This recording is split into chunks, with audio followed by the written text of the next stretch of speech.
S, big breaking news ಇದು. ಈಗಾಗಲೇ ತಮಗೆ ಗೊತ್ತಿರುವ ಹಾಗೆ ಎರಡೂ ಮತಕ್ಷೇತ್ರದ ಉಪ ಚುನಾವಣೆ ಎಲ್ಲ ಅಂತಿಮ ಹಂತದಲ್ಲಿ ಬಂದು ಆ ಓಟು ಎಲ್ಲ ಮುಗ್ದಿರುವಂಥದ್ದು. ಆದರೆ ಈಗ ಎರಡೂ ಪಕ್ಷಕ್ಕೆ ಅಂದ್ರೆ ಕಾಂಗ್ರೆಸ್ ಮತ್ತು ಬಿಜೆಪಿ ಪಕ್ಷಕ್ಕೆ, ಎರಡೂ ಪಕ್ಷಕ್ಕೆ ಈಗ ಒಂದು ತರ ಭಯ ಉಂಟಾಗಿದೆಯಾ ಅಥವಾ ಗೊಂದಲ ಉಂಟಾಗಿದೆಯಾ ಅನ್ನುವ ಒಂದು ನಿರ್ಧಾರವನ್ನ ಕಾಣ್ ಬರ್ತಾ ಇದೆ. ಅಂದ್ರೆ ಎರಡು ಪಕ್ಷಗಳು ಒಂದು ರೀತಿಯಾಗಿ ಗೊಂದಲ ಉಂಟದಲ್ಲಿದೆ. ಯಾಕೆಂದ್ರೆ ಇಲ್ಲಿ ನಾಯಕತ್ವದ ಬದಲಾವಣೆಯ ಈ ಎರಡು ಮತಕ್ಷೇತ್ರದ ಮೇಲೆ ನಿರ್ಧಾರ ಆಗುತ್ತಾ ಅಂತ ಹೇಳ್ಬಿಟ್ಟು, ಅಂದ್ರೆ ಎರಡೂ ಪಕ್ಷದ ಏನು ನಾಯಕರು ನಿರ್ಧಾರ ಆಗ್ತಾರಾ ಅನ್ನುವ ವಿಚಾರವನ್ನು ಕೂಡ ನಾವು VMTV ಕರ್ನಾಟಕದ ಮುಖಾಂತರ ಬಿಗ್ ಎಕ್ಸ್ಕ್ಲೂಸಿವ್ ಮಾಹಿತಿಯನ್ನ ನೀಡ್ತಾ ಇದ್ದೀವಿ. ಈಗ ಕಾಂಗ್ರೆಸ್ 2-2 ದಾವಣಗೆರೆ ಮತ್ತು ಬಾಗಲಕೋಟೆಯಲ್ಲಿ 2-2 ಚುನಾಯಿತ ಅಭ್ಯರ್ಥಿ ಆಯ್ಕೆ ಆದ್ರೆ ಸಿದ್ದರಾಮಯ್ಯನವರ ಕುರ್ಚಿ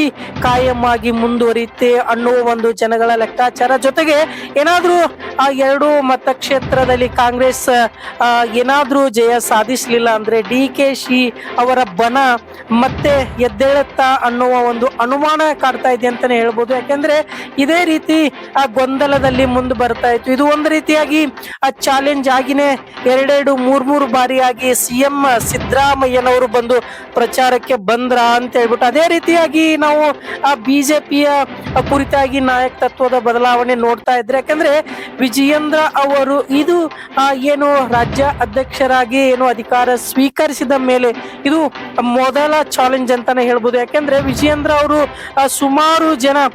ಸುಮಾರು ಜನ ಸೀನಿಯರ್ಸ್ ಇದ್ರು ಅಥವಾ ದೊಡ್ಡವರು ಇದ್ರೂ ಸಹ ವಿಜಯೇಂದ್ರ ಅವರಿಗೆ ಅವಕಾಶ ಕೊಟ್ಟಿದ್ದಾರೆ, ಅಧ್ಯಕ್ಷರನ್ನ ಮಾಡಿದ್ದಾರೆ ಅನ್ನುವ ಒಂದು ಸಣ್ಣ ಮನಸ್ತಾಪ ಇತ್ತು.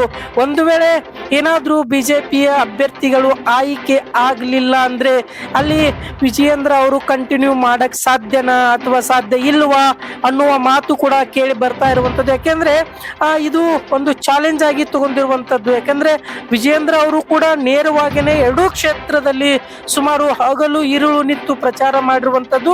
ಎಲ್ಲ ಒಂದು ಕಡೆ ಅಲ್ಲಿ ವಿಜಯೇಂದ್ರ ಅವರಿಗೆ ಜಯ ಸಿಗಲಿಲ್ಲ ಅಂದ್ರೆ ಅಧ್ಯಕ್ಷ ಸ್ಥಾನ ಮುಂದುವರಿಯುತ್ತಾ ಅಥವಾ ಮುಂದುವರೆಯಲ್ವಾ ಅನ್ನೋ ಮಾತನ್ನು ಕೂಡ ಕೇಳಿ ಬರುತ್ತದೆ. ಯಾಕೆಂದ್ರೆ ಈ ಕುರಿತಾಗಿ ಯಾಕೆ ಅವರಿಗೆ ಅಧ್ಯಕ್ಷ ಸ್ಥಾನ ನೀಡಿದ್ರು ಅನ್ನೋದು ಕೂಡ ಒಂದು ಕಡೆ ಬಸವನಗೌಡ ಯತ್ನಾಳ್ ಅವರು ಮನಸ್ತಾಪವನ್ನ ಸೂಚಿಸಿದ್ರು. ಆದ್ರೆ ಇಲ್ಲಿ ಎರಡೂ ನಾಯಕರು ಘಟಾಘಟಿ ನಾಯಕರ ನಡುವೆ ಯಾರು ಗೆಲ್ತಾರೆ ಅನ್ನುವ ವಿಚಾರವನ್ನ ನಾವು VMTV ಕರ್ನಾಟಕದ ಮುಖಾಂತರ ನಾವು ತಿಳಿಸ್ತಾ ಬರ್ತಾ ಇದ್ದೀವಿ. ಆದ್ರೆ ಇಲ್ಲಿ ಏನು CM ಸಿದ್ದರಾಮಯ್ಯನವರು 2-2 ಮತಕ್ಷೇತ್ರದಲ್ಲಿ ಜಯ ಗಳಿಸಿದ್ರೆ ಖಂಡಿತವಾಗ್ಲೂ ಮತ್ತೆ CM ಕುರ್ಚಿ ಮುಂದುವರಿಯುತ್ತೆ.